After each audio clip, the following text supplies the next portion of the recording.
shop area was wiped out. But Uncle Bob had enough presence of mind to duck under the anvil. And right next to him, his pal right next to him, he saw the roof come down and a big boulder hit him and just saw his head smashed. And Uncle Bob was squeezed out of there and he was all right. But it was the anvil that saved his life because the whole roof came down and everything around here.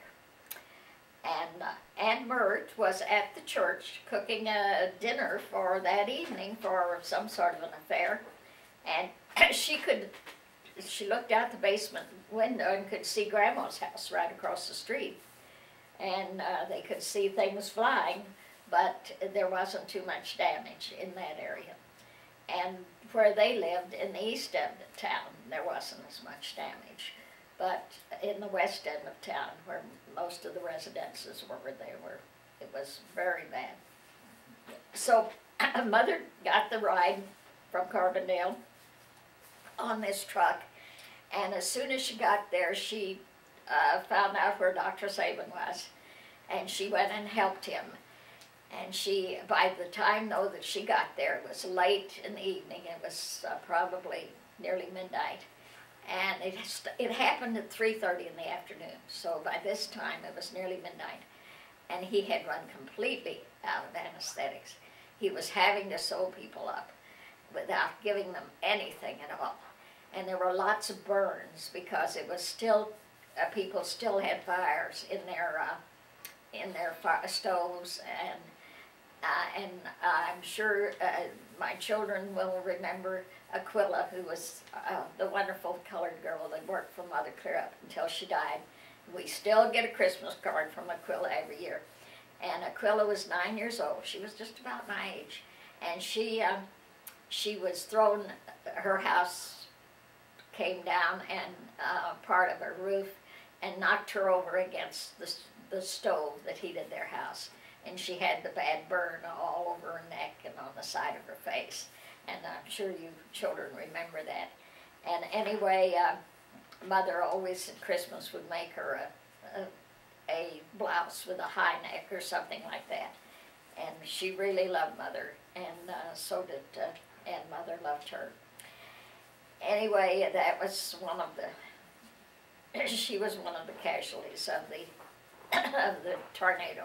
It was one of the worst that there'd ever been in this country. I should have the statistics to give you, but there were, I know, over 300 and some odd killed and hundreds, thousands of injuries.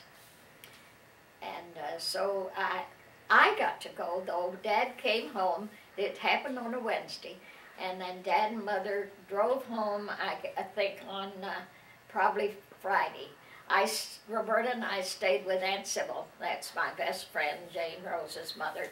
And when they came home, I remember I went to school, and it had been rumored that my dad had been killed over there, and the teachers were whispering, but I knew better because I'd heard his voice on the telephone when he called Mother. Anyway, we drove back then on Sunday. By that time, they were letting people in, sightseers, and I got to see the houses. And what I remember is seeing great big two-story houses with nothing left but the pipes up to the bathroom. And here was a bathtub and a toilet and pipes, but the rest of the house had all be gone. But somehow that supported the house. And that's the reason those people, if they got out, if they were in the bathroom, that was the safest place. So when Dorothy, my cousin, had her 50th high school reunion, everyone, they wrote a book, what I remember about the tornado. And I would love to have a copy of that, and I'm sure that there are many copies available, and I think it would be wonderful if somebody could go to Murfreesboro and get a copy of that somehow, because all these children were 8 years old, and they all wrote what they remembered, and it was an awful, awful thing, but it was It was something I'll never forget, even though I wasn't right there.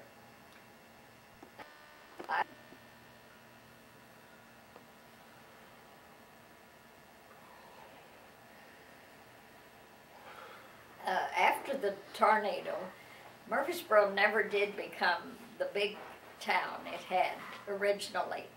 I think that at one time Murfreesboro was a town of 18 or 20,000, but after the storm, the shoe factory stayed. Brown Shoe Companies was still there, and of course in later years it has closed too. But they did reopen, but the M&O shops where Uncle Bob worked were never, were just abandoned. And anyone who worked there, some people were, could be transferred to other jobs on the M&O, but some people just lost out completely. But Uncle Bob and Aunt Mert and Dorothy were, went to Jackson, Tennessee, where he did the same sort of work. And so they lived there. Let's see, the storm was in 25, and so they were there until 1930, Christmas 1930. Uncle Bob, it was right after during the holidays, right, the day or two after Christmas. And Uncle Bob's job there was to sort out scrap iron, to sort the, to look to see what was on the big cars, gondola cars, I think that's what you call them. Anyway, he would climb up and direct them to various tracks so that they could be sent for the scrap iron to be recycled. And so he, as he was climbing up, it was raining, just slightly cold. He took a hold of a grab bar that you pull yourself up on. The train was barely moving, and when he grabbed the bar, it came loose, and he fell between two cars. Of course, he pulled himself out as far as he could, but he lost one of his legs just below the knee. And so it was, of course, an awful blow to all of us. At that time, a mother and I were in Florida. We had, mother had come down, it was my senior year in high school, and I had come down by myself because we still had our house there, and Dad had decided that there wasn't very much work down there. The Depression had started, and so he decided that he would come to St. Louis and go to work here. So Dad was here up in St. Louis. He'd gone to work for Missouri State Life, I believe, insurance company. And Mother was down in Murfreesboro taking care of grandmother who'd had a stroke. And Aunt Mert, and so when she stayed there, and Roberta went to school in Murfreesboro that winter. But since I was down there, I guess somebody, I can't remember who was taking care of Aunt Mert. I mean grandmother. Maybe she came up here to St. Louis and stayed with Aunt Florence and Uncle Jack for a while. I guess that was the way it was. And Mother came to Florida, and she wanted, and my cousin Margaret drove Mother and her good friend Cora and Jane, their daughter, and all these women drove down together, and about the 1st of December to spend some time in Florida. And we had a house to get rid of down there, so anyway, we were all in St. Pete when we got the word about Uncle Bob. it was at Christmas, and Margaret's fiance was Jerry Wright. And so he drove down to, as soon as he was the principal of the high school, and so he drove down there too because he wanted to see Margaret. And so he,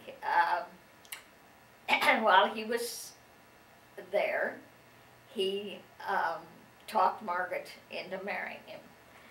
Well, he wouldn't have been able to, but when we got word that Uncle Bob had had the accident and lost his leg, why, Margaret wanted to come and help Aunt Mert. And so she agreed then to marry Jerry then in Florida. And so we got Reverend Garth, who later became a bishop and was killed in China. He had an interesting life. His name was Schuyler Garth. Anyway, he came to the house, and I was the maid of honor. And on New Year's Day of 1931, why Margaret and Jerry were married, and then they left the next morning to go back to Jackson, Tennessee, to help Aunt Mert and to see Uncle Bob. And so it was an exciting time in that way, but it was very sad because Uncle Bob had lost his leg. When, after Uncle Bob got out of the hospital, they decided that they would go back to Murfreesboro. So Aunt Mert and Uncle Bob lived in grandmother's house, and Dorothy, of course, and took care of her. And then later, Mother came back to Murfreesboro too, and I was alone again in Florida. But everybody came back for my high school graduation and sold the house and packed up what furniture we brought back. But we left the piano and so many of the books and a lot of things. But we did bring, the more valuable things back, like the Haviland china and the cut glass and that sort of thing. But I left the night that I graduated. I went to the graduation dance with Curtis Wheeler, and then left that morning, and I haven't seen but a few of my friends since then. Only I hadn't seen anybody except one friend in Washington, D.C. until I went back for a 51st anniversary, and then I saw a few of my friends that were in my class. But it was a reunion of not just my class, other classes too. So I really lost all my high school friends right then. I did write to a few of them, but I'm not a good letter writer, as you all know, so I didn't keep up with them like I should have. Well, anyway, to get back now to my dad, when he was a little boy, I told you about him going to California to visit his uncles, and but he had an interesting childhood, and a few of the things that I remember that he told about. One thing that he remembers well is that he was barefoot in the summertime, and in those days, why people just burned their trash, and there was always a place where people burn, and usually there were just ashes left there, and Dad thought that with his bare feet, those ashes looked nice and soft, and he started to run through them and found that there had just been a fire there, and there were embers underneath, and he really burned his feet. And he told about that, and I don't think he ever forgot that. I'm sure it was pretty painful. And I always thought my dad was the smartest guy in the world. Well, when he was in first grade, he was pretty smart too. And some little boy next to him was couldn't spell in his spelling test. He wasn't doing very well. So Dad whispered how to spell the word for him. And so the teacher said, Ozzy. You think you're so smart? You go home at noon and you come back and you know how to tell me how to spell encyclopedia. So Dad went home and told his grandmother that he had to learn to spell encyclopedia. So at noon he learned how to spell it, and he spelled it E-N-N-C-Y-C-I, C-N-C-I, C-L-O, encyclo, P-E-D-I-A, encyclopedia. And that's the way he spelled. And Dad was a wonderful speller. I never used a dictionary when he was at home. He always knew how, always knew the meaning of words, and always knew how to spell. Anyway, and another thing I remember is one time Dad and a little friend took their bikes and they started riding from Ava, and and they kept going to a neighboring town, Camel Hill.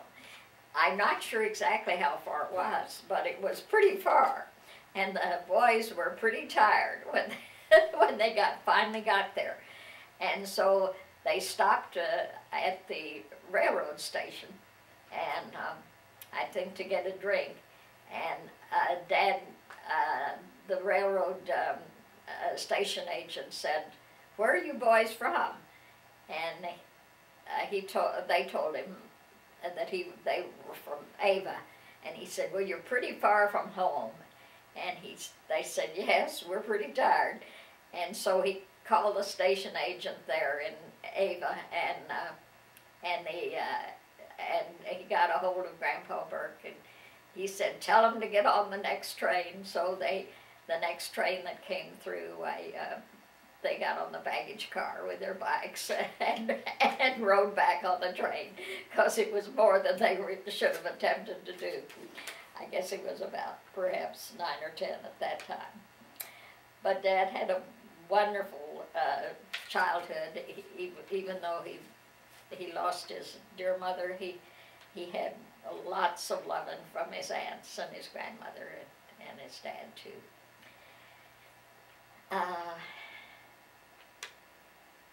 Let me see. I think I told you that that grandfather died when he was born in 1832, and so he would have been, if he would have been living, he'd been 81 when I was born. So it was a lot like a grandchild, like Madeline is to me here. I'm such an old grandmother, and of course my grandfather was such an old. And Roberta, of course, is 8 years younger than I, so he would have been nearly 90 when Roberta was born, if he had lived to have grandchildren. But anyway, Dad was, I always thought his dad was pretty wonderful, and Dad was the youngest. There were quite a number of children, Burke children. Among them was, of course, one of the, I should have the names of the brothers here, but Josephine Dean, Bess Spicer, our cousin, was one of them too, and all of them were a generation older, so we never spoke of them as cousins. I always called them aunts, the ones that we knew. Of course, a lot of them I didn't know. I think Dad had 64 cousins on the Burke side of the family, and 30-some odd on the Hannah side of the family. So he was blessed with cousins, but he knew very few of them, except the ones right in Ava. And so that's. What color is this, sweetheart? Oh, that's purple, yes. And what color is this? Pink. Pink. Nobody taught her. She just learned. Oh, there's no green here, though, is there? What color is that? What color is that pen? Green. Green, sure.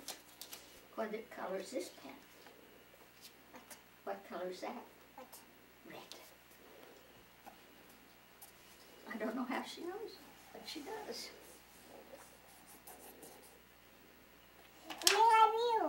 Yes. Okay. With the eyes. Yes. Okay. And the mouth. Oh, my. That's you. Is that me? Oh, that's such a good picture of me. That looks just like that. Yes. Oh, goodness. That's Mike. That's Mike. Oh, is that Mike? Oh, goodness. Shoe. Oh, yes. What's that? Is his ear? Is that his ear? No, that's his arm, huh? Is that his arm over there? Tell me about it. That's That's his arm. Oh, yes. Yes. Hi. Uh-huh. Carrot. Uh-huh. What's that? What's the matter? Do you want to use the red and make another picture? Yes. I'm going to tear this one off. Okay. There. That's such a pretty one. We'll put it right there so you can show Daddy when he comes. And then you pick the red. What are you going to make with the red one? Okay. Make table. You're going to make what? Table. Table. Oh. Going to make what? Table. Oh, the table with the pretty flowers? Yes. Oh, that's a good idea. Those flowers are so pretty, aren't they? Mm-hmm. You got a table? You got a table? Yes. You want me to make the table? Yes. Okay. Well, here's the tabletop. And then there's some legs there that holds it up. And it's part of the table, too. And now you draw the flowers. You're going to put the pretty flowers there? Now here's up on the table right this way. Oh, come on now, you do it. Are you right? Make a face. Draw Grandma's face again. Make a Grandma red one this time.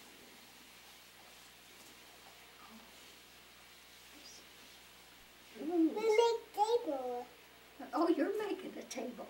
Well, it looks just like the one my Grandma made. Sure. Yeah.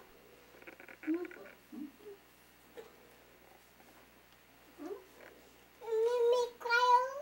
Make the pretty flowers? Oh, we just make a lot of little pretty circles and make the flowers. Like you do make pretty circles. Oh, no, I don't think that's circles. It's just make it. Tell me about that picture. Let's see it. Mm-hmm. Okay. Mm-hmm. Okay.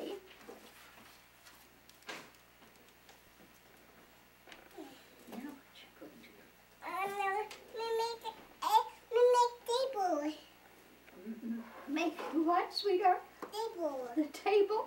Well, we already made a table. Let's see. Why don't you make a picture of Grandma again? I thought you made such a nice picture of me a while ago. Mm-hmm. We make different. Yes. How many lines did you draw? 1, 2, 3. Yes. Mm-hmm. Okay, now you're going to put it away. That's a good idea. Mm-hmm. Now you can do it. Now what color is that one? Green, yes. Could we make a Christmas tree? Remember we made a Christmas tree? Remember that? Grandma? Let's see, we put it like this. And then we put the stem down here to hold the tree up. And then Grandma made lines up and back and up and back and up and back and up. And then come down on the other side. Now you want to do it? And you make it all the way down and you put the pretty lights on the tree. You want to put the pretty lights on the tree? You can make some red ones too. Yeah. one. Yeah, that's fine. Oh, those are pretty. Yes. Mm-hmm. Yeah. Yeah, that's, oh, those are so nice. Mm-hmm. Maybe Grandma will get some yellow and we could put a yellow star up at the top. Where is the yellow? I don't see any yellow. Here's the yellow. Not a very pretty yellow, but Grandma can fix a yellow star up there on top of the Christmas tree. You want to get some more colors and put some other... Orange. Oh, here's pretty purple. You can make some pretty bulbs. Purple bulbs. Mm-hmm. Okay, yeah, that's a good idea. Mm-hmm.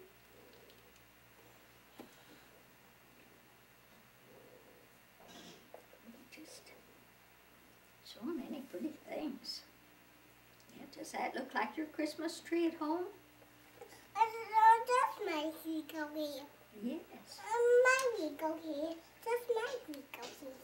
Mm-hmm. That's your Christmas tree. Mm-hmm.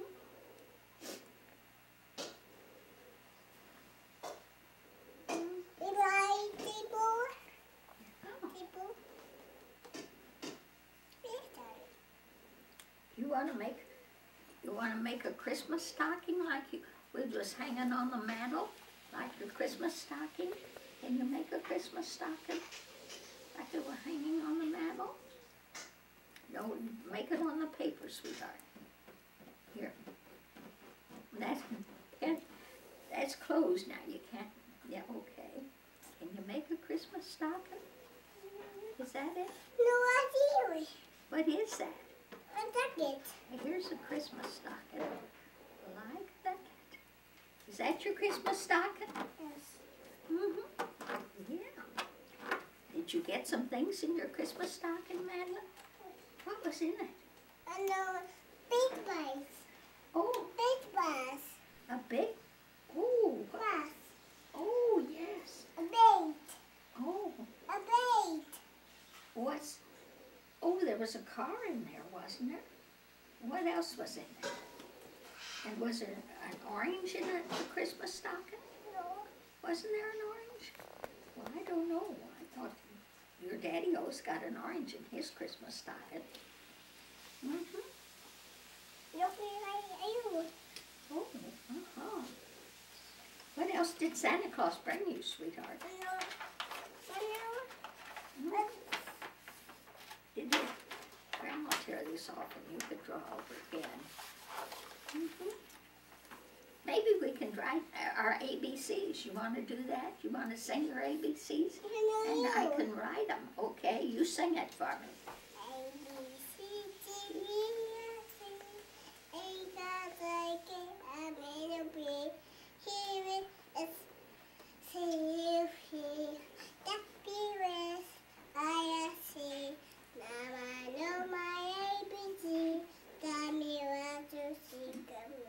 I think you're wonderful.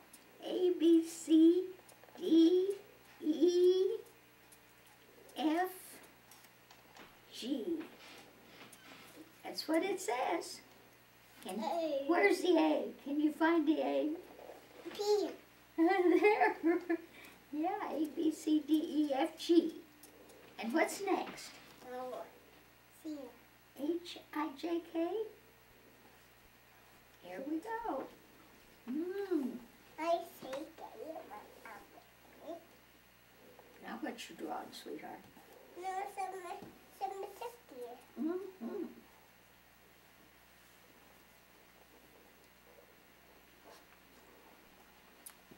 Yeah. Do you want to sing the song again about the bus? Shall we do that one again? Shall we ask Aunt Sue to play the bus song again? Or if you could just sing it. Uh-huh. Huh? No, Just sing it. you. Can we just sing it? Mm-hmm. The wheels on the bus go round and round, round and round, round and round. The wheels on the bus go round and round, all around the town. The people on the bus go up and down, up and down, up and down. The people on the bus go up and down, all around the town.